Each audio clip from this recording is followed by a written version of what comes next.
Okay, so the horsepower I'm trying to get out of my car. So right now the 340 comes with about, I think it was rated from factory at 275. I might be like a little bit off, but I'm pretty sure it's 275 horsepower. But they only took the horsepower reading at, I think, 5,000 RPM. There's something, Mopar is goofing up on something. But the car revs out to 6,000, so you can make a little more power from it. But the engine right now, my 340, has a small cam in it. So it's probably making somewhere in the neighborhood of about 300 horsepower, give or take, at about 6 grand.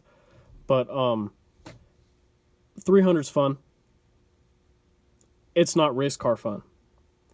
Or burnout for days kind of fun. But like I said, 300 horsepower, that's like probably 350Zs get, or like the Infiniti G35, I think is probably like, I think that's the same drivetrain actually. But they're around 300. So that's just to give you a base of like where the car's currently at. And the 600 horsepower is the goal for the turbo boosted 360.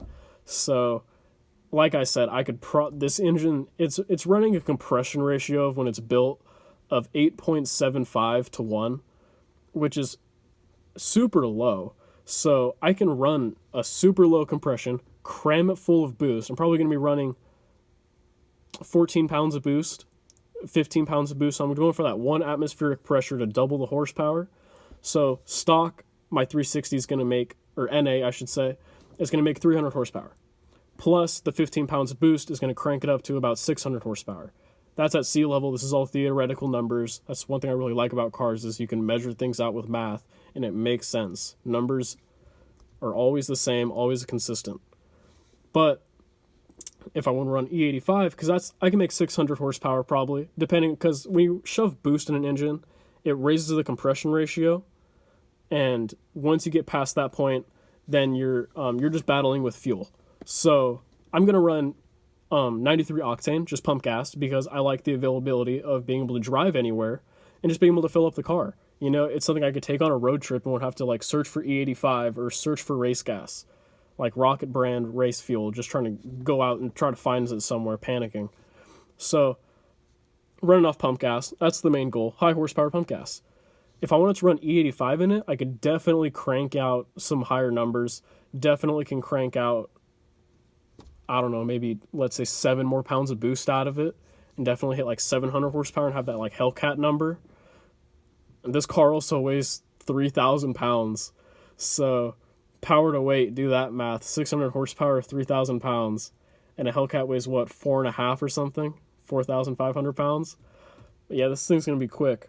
But that's also different because they have superchargers. I have a turbo. I only have top end power.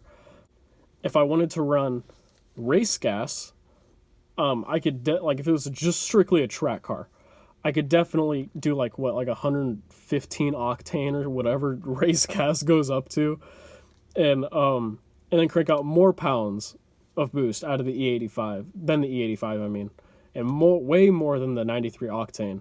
Then I can, we're talking about running 30 pounds of boost in the car, but this is not a track car. I don't want to run down the strip and then have to refill up every single time because my fuel cell's out. This is, like I said, this is just a have fun weekend car. So I hate searching for E85 stations. I don't want to app on my phone, constantly looking up where E85 is. I don't want to run race gas because that's a hassle of having it's not a daily driver, but a fun car that runs off race gas. So it's just going to be a 93 octane high horsepower car. Could I run E85 and race gas out of the same engine? Yes, because I'm building this thing stout. So it will not have an issue doing something like that, running the pounds of boost that it requires. But we're going to keep it a tamer build, very obtainable build, and just keep it simple.